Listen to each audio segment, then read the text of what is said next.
काय सांगाल? रात्री छायाचित्र ज्या व्हायरल झाल्यानंतर एक संतापाची भावना आहे, बीड जिल्हा बंदची हाक दिली, काय मागण्याचं?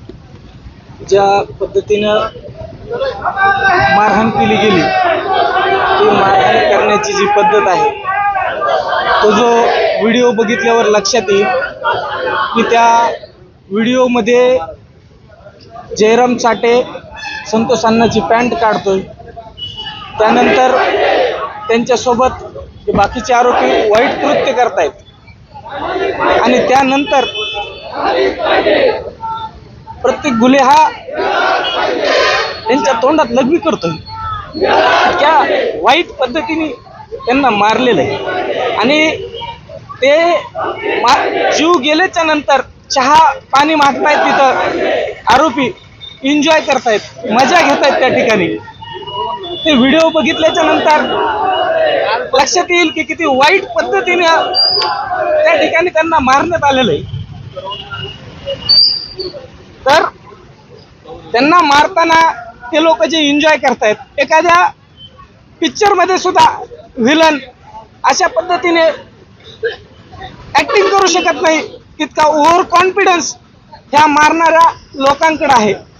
तर हा ओव्हर कॉन्फिडन्स कुठून आला? कोण आहे याच्या पाठीमागं? ही ताकद ह्यांना कुठून भेटली? त्यांना वाटतंय का की आपलं कोणीही काही वाकडं करू शकत नाही, आपण काहीही केलं तरी? काय ह्यांना कोण वाचवणार आहे? कशामुळे त्यांनी हा हत्या घडवली हेच आपल्याला याच्यातून दिसून येत आहे. पहिल्या दिवसापासून आपण म्हणतोय की ही हत्या जातीवादातून नाही घडली, ही खंडणीतून हत्या घडली आणि खंडणी वसूल करण्यासाठी त्यांच्या पाठीमागे जी ताकद होती, आपण पहिल्या दिवसापासून बघतोय की यांना पोलीस प्रशासन मदत करतंय. पोलीस प्रशासनाने त्यांना मदत केल्यामुळे यांनी हत्या घडून आणली आणि हत्या घडल्याच्या नंतरही ज्यावेळेस ते आरोपी जेलमध्ये जात आहेत, जेलमध्ये सुद्धा त्यांची चहा पाण्याची व्यवस्था केली जाते, बाकी सुख सुविधा दिल्या जात आहेत, कॅमेरे बंद ठेवून त्यांची व्यवस्था केली जाते. का नेमकं कशामुळे एवढी या लोकांना सेवा दिली जाते हाच प्रश्न पडतोय. म्हणून हा जनतेतून संताप लोकांचा दिसून येत आहे, म्हणून लोक आज रस्त्यावर उतरताना दिसून येत आहेत. काय मागणी असणार आहे यापुढील सगळ्या प्रक्रियेतून? ह्या आमची एकच मागणी असेल की हे जे कोणी मारेकरी आहेत आणि त्यांना जी कोणी ताकद भेटत आहे, त्या ताकदीला आणि या मारेकऱ्यांना फाशी झाली पाहिजे.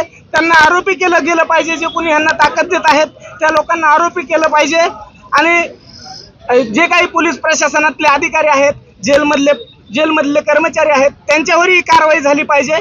कारण शासनाने स्वतःहून भूमिका घेतली पाहिजे आणि यांच्यावर कडक कारवाई केल्या पाहिजेत.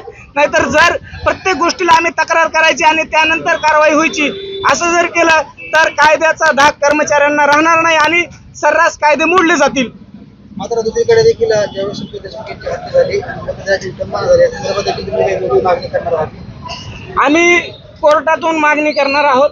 व्हिडिओ असे आपल्याला देता येणार नाहीत SIT मार्फत, तर कोर्टातून भेटतील का कसे हे आपण बघणार आहोत. चार्जशीटमध्ये दाखल झालेत का मुद्देमाल म्हणून ते आलेत हे बघावं लागणार आहे. आणि अजून एक महत्त्वाचा मुद्दा, एवढी जी काही विटंबना केली गेली त्याच्यात 301 कलम लागला गेला नाही. मृतदेहाची विटंबना म्हणून 301 नवीन कलमाप्रमाणे कलम लागतो, तो कलम अजून लागलेला नाही. एवढी एक विनंती मी शासनाला करेन, तो कलम लावला पाहिजे. तो प्रत्येक गोष्ट आम्ही सांगितली नाही पाहिजे, ती स्वतःहून प्रशासनाने केली पाहिजे. एवढीच विनंती आहे आम्हाला, सांगायला लावू नका, एवढी विनंती करेन मी प्रशासनाला.